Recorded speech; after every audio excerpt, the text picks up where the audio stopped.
27 ફેબ્રુઆરીએ ફરી એકવાર 3 મૂવી એક સાથે આવી છે, ક ખ ગ ઘ, શક્તિ અને લાગણીનો મેળો. હેલો મિત્રો, હું છું અમિત, તમે જોઈ રહ્યા છો સિનેમા શો. સિનેમા શો પર આજે વાત કરીશું લાગણીનો મેળો ફિલ્મ વિશે. છેલ્લા 28 દિવસમાં 101 સબસ્ક્રાઈબર આવ્યા છે. ઓછા કહેવાય, એટલે સબસ્ક્રાઈબ કરો અને લાઈક અને શેર પણ કરો વિડીયો ગમે તો.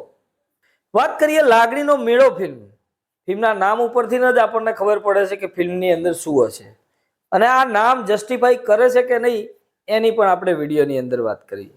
લાગણીનો મેળો 2 કલાક 33 મિનિટની ફિલ્મ છે. યુએસ સર્ટિફિકેટ છે, એટલે ફેમિલી સાથે તમે આરામથી આ ફિલ્મને જોઈ શકો છો.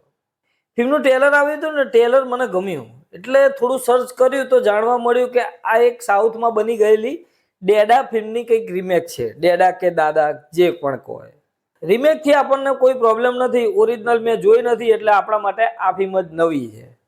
આ ફિલ્મની કહાનીમાં પિતા અને પુત્રની કહાની છે, પ્રેમી અને પ્રેમિકાની કહાની છે, બાળક અને પિતાની કહાની છે. મતલબ બધી જ પ્રકારની લાગણીઓનો સમૂહ, એટલે કે આ લાગણીનો મેળો. ફિલ્મની શરૂઆતમાં જ આપણને સમજી જાય છે કે ફિલ્મ ક્યાં જવાની છે. મતલબ કે પ્રેમી અને પ્રેમિકા એકબીજાને પ્રેમ કરતા હોય છે, પ્રેમની વચ્ચે તો આપણને ખબર જ છે કે ઘરવાળા હોય જ છે. અહીંયા પણ એ રીતની કહાની છે, અને બંને એક સાથે રહેવા માંગે છે અને એક સાથે રહે પણ છે. પ્રેમ હોય ત્યાં તકલીફ પણ આવે, એટલે અહીંયા પણ પ્રેગ્નેટ પછી બંને વચ્ચે કંઈક ને કંઈક અંશે તકરાર ચાલુ રહે છે. હવે આ તકરારનું સોલ્યુશન શું આવે છે એ બધું આપણે ફિલ્મની અંદર જોવાનું છે. સાથે ફિલ્મની અંદર પરિવારો પણ જોડાયેલા છે, સાથે બધાની અલગ અલગ રીતની કેમેસ્ટ્રી પણ બતાવવામાં આવી છે. એક મિત્રની કેમેસ્ટ્રી પણ છે, પિતા અને પુત્ર વચ્ચેની કેમેસ્ટ્રી છે, પ્રેમી પ્રેમિકા વચ્ચેની કેમેસ્ટ્રી છે. લાગણીનો મેળો આ નામ સાથે કમ્પ્લીટલી આ ફિલ્મ જસ્ટિફાઈ કરે છે. એક લાઈનમાં કહું ને તો મને ફિલ્મ ગમી છે એટલે સરસ મજાની ફિલ્મ બનાવી છે. શરૂઆતથી લઈને અંત સુધી આપણે ફિલ્મ સાથે કનેક્ટ રહીએ છીએ. ફર્સ્ટ હાફ ફિલ્મનો જબરજસ્ત છે. મને ફર્સ્ટ હાફ બહુ સરસ ગમ્યો અને સારી રીતે બિલ્ડઅપ કર્યો છે. સેકન્ડ હાફની અંદર ક્યાંક ને ક્યાંક એવું લાગે છે કે કહાની થોડી આમ તેમ ભટકી જાય છે, પણ પછી એન્ડની અંદર એ કમી પૂરી કરી દે છે. ઓવરઓલ જોવા જઈએ ને તો ફિલ્મ ક્યાંય બોર નથી કરતી, પ્લસ ઇમોશન પણ બતાવી જાય છે, કોમેડી પણ બતાવી જાય છે, સાથે સાથે રિલેશનો પણ બતાવી જાય છે. એટલે ભાગીને લગ્ન કરી જનારા માટે એક શીખ પણ આપી જાય છે કે ભાગીને લગ્ન કરવાથી કેવી કેવી મુશ્કેલીઓનો સામનો કરવો પડે છે, અને એનો પડકાર તમે ઝીલી શકો છો કે નહીં, એ બધી વાત આ ફિલ્મની અંદર કરવામાં આવી છે. અને બહુ સરસ રીતે આ ફિલ્મને પ્રેઝન્ટ પણ કરવામાં આવી છે. સાથે ફિલ્મનું બીજીએમ સુપર. હા, અમુક જગ્યાએ થોડું લાઉડ થઈ જાય છે, પણ બીજીએમ એવું અતરંગું બીજીએમ છે ને આ ફિલ્મનું કે ખરેખર ફિલ્મ જોતા જોતા આપણને એક સારી વાઇબ તો આવે છે. સોંગ ફિલ્મની અંદર સાંભળવાની મજા આવે છે, પણ આપણને યાદ રહે એવા નથી લાગતા. આ જ્યારે ફિલ્મની અંદર એ સંગીત સાંભળીએ ત્યારે આપણને એક સારી વાઇબ આવે છે. આર્જવ ત્રિવેદીની વાત કરું તો ભાઈ બાજી મારી ગયા છે આ ફિલ્મની અંદર, કેમ કે એમના 2 શેડ જે બતાવ્યા છે ને આ ફિલ્મની અંદર બહુ ગજબના છે. આ બંને શેડની અંદર એમની રેન્જ દેખાડી જાય છે.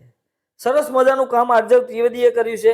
એક પિતાના રોલમાં પણ છે, એક પ્રેમીના રોલમાં પણ છે, અને એક બેજવાબદાર દીકરાના રોલમાં પણ છે. એટલે આ પ્રકારનું કેરેક્ટર આર્જવ ત્રિવેદીનું છે, અને બધી જ રીતે અહીંયા પરફોર્મ પણ સારી રીતે કરી જાય છે. મતલબ કહેવાય ને કે આખી ફિલ્મની જાન છે આર્જવ ત્રિવેદી. સરસ મજાનું શરૂઆતથી લઈને અંત સુધી વર્ક આપ્યું છે. એમની પ્રેમિકાનો રોલ કર્યો છે ઋત્વી પટેલ. એમને પણ સારા એક્સપ્રેશન આપી જાય છે. અને હા, ફર્સ્ટ હાફની અંદર એમનું કામ ઘણું બધું છે, સેકન્ડ હાફની અંદર આપણને બહુ જોવા નથી મળતા, પણ જેટલું પણ કામ મળ્યું છે સરસ રીતે નિભાવ્યું છે. સપોર્ટિંગ રોલમાં પણ સંજય ગલસર બાજી મારી જાય છે. જ્યાં જ્યાં આપણને હળવાશની જરૂર પડે ત્યાં એ આપી જાય છે, કે ગમે ત્યારે કંઈક જરૂર પડે તો એ ફ્રેન્ડ તમારી હેલ્પ કરી શકે, એવા રોલમાં સંજય ગલસર જબરજસ્ત જામે છે. કથા પટેલનું પાત્ર અહીંયા આ ફિલ્મની અંદર ઇમ્પ્રેસિવ લાગે છે. સ્કિન પેજન્ટ એમની જબરજસ્ત અહીંયા દેખાઈ આવે છે. બીજા પણ નામી કલાકારો આ ફિલ્મની અંદર છે, અને બધા જ લોકોએ સરસ મજાનું વર્ક આ ફિલ્મની અંદર એક્ટિંગ સારી કરીને ઓલમોસ્ટ બધાએ આપી છે. નેગેટિવ સાઈડની વાત કરીએ તો ફર્સ્ટ હાફમાં બરાબર રીતે ચાલે છે, પણ સેકન્ડ હાફની અંદર ફિલ્મ આપણને ક્યાંક ને ક્યાંક લાંબી લાગે છે. હા, સ્ટોરી પણ આમ તેમ ભટકી ગઈ હોય એવું લાગે છે, કેમ કે જે મુદ્દો પકડીને રાખ્યો છે એ મુદ્દા પર નથી ચાલતી એવી ફિલિંગ આપણને જોતા જોતા આવે છે. અમુક વસ્તુઓ ફિલ્મની અંદર એવી છે કે થોડી ઇનલોજિકલ પણ લાગે છે, કન્વિન્સ નથી કરી શકતા અમુક જગ્યાએ. હા, હું કહેવા જઈશ તો અહીંયા સ્પોઇલર થઈ જશે. હા, થોડા નેગેટિવ પોઈન્ટ છે, પણ એવું નથી કે પરફેક્ટ ફિલ્મ બની છે. નેગેટિવ સાઈડ દરેક ફિલ્મમાં હોય જ છે, અહીંયા પણ છે. છતાં પણ આ નેગેટિવ પોઈન્ટ ઇગ્નોર કરવા જેવા છે. ફિલ્મ જોવા જેવી છે, દર્શકોને ખાસ કરીને વધારે ગમી શકે છે. ઇમોશનલ સીન બહુ સારી રીતે કર્યા છે, સાથે ફિલ્મની અંદર કોમેડી પણ આપી જાય છે. એટલે ઓલ ઓવર આ એક સારું ફેમિલી પેકેજ જરૂર કહી શકાય. મને ખરેખર આ ફિલ્મ જોવામાં મજા આવી છે, મને ગમી છે. એટલા માટે સિનેમા શો તરફથી આ ફિલ્મને હું 3.5 સ્ટાર આપીશ. મળીએ મિત્રો નેક્સ્ટ વિડીયોમાં નવી ફિલ્મ સાથે સિનેમા શો પર.